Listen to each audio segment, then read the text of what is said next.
सभी लोगों को मेरा नमस्कार। आप सबका मेरी इस नई वीडियो में फिर स्वागत है। तो इस वीडियो में हम लोग ञणोः कुक्कुटुक् सरि इस सूत्र को पढ़ेंगे। ञणोः कुक्कुटुक् सरि ये सूत्र कहता है सर प्रत्याहार में 3 वर्ण आते हैं, मतलब तीनों सा, तालव्य सा, मूर्धन्य सा और दंत सा। तो सर प्रत्याहार परे होने पर ञकार तथा ड़कार को विकल्प से क्रमशः कुक टुक आगम होता है। तो सर प्रत्याहार परे होने पर ञकार तथा ड़कार को विकल्प से क्रमशः कुक टुक आगम होता है। यहाँ पर भी विकल्प से कुक टुक का आगम हो रहा है। इसको आगे इसकी ज़रूरत पड़ेगी कि दूसरा रूप बनाने में हमें विकल्प का दूसरा पक्ष लेना पड़ेगा। तो इसे यहाँ पर ध्यान रखना, विकल्प से आदेश हो रहा है। क्या?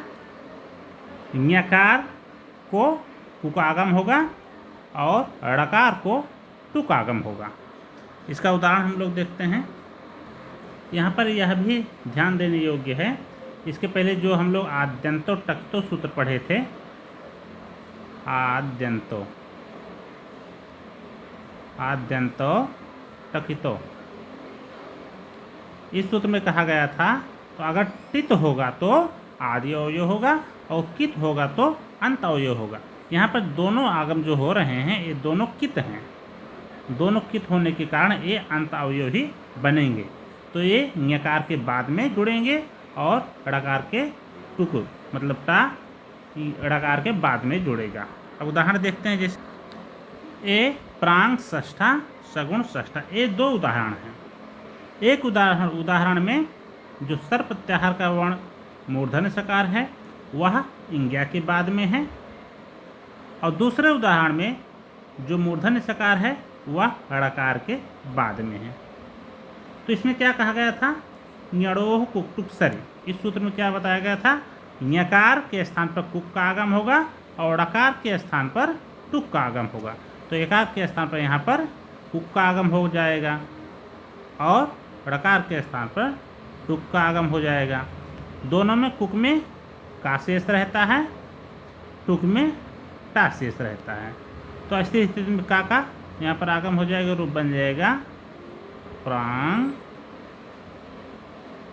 षष्ठा, इसका रूप बन जाएगा। और यहाँ पर सगुण का षष्ठा, ये रूप बन जाएगा। अब इसके बाद एक वार्तिक आया हुआ है। यह वार्तिक है चयो, ये वार्तिक है चयो द्वितीयाः, चयो द्वितीयाः सरि पौष्करस् आदेः इति वाच्यम्। पौष्करस् एक आचार्य हुए थे जो पाणिनि से पूर्व थे।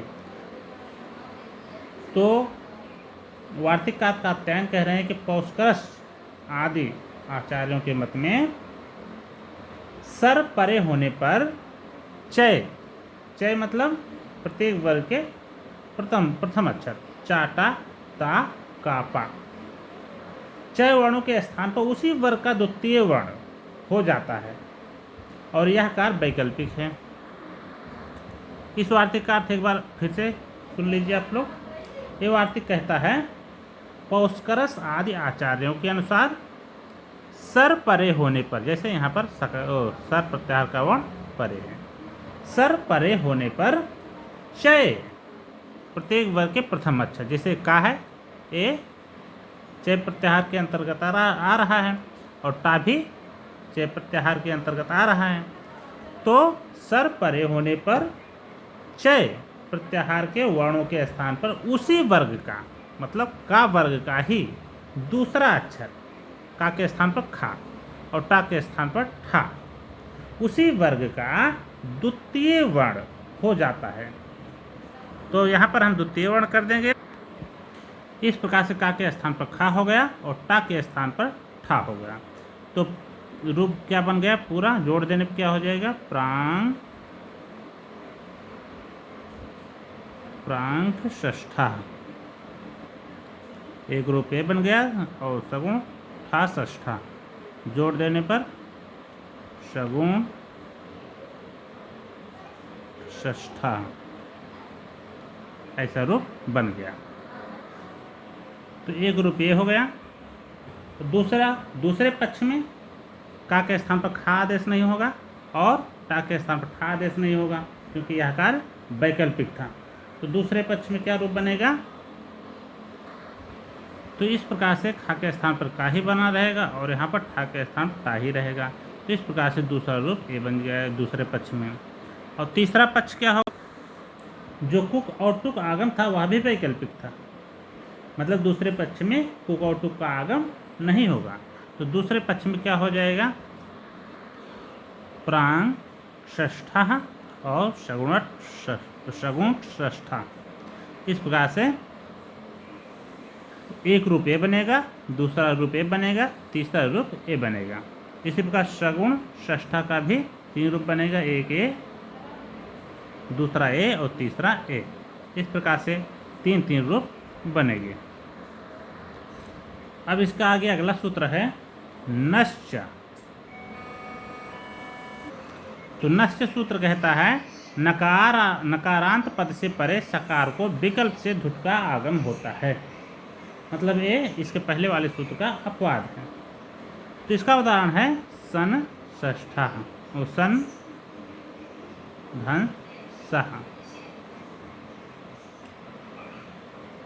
अब यहाँ पर जो सन है ये नकारांत है, नकारांत पद से परे सकार स्थित है।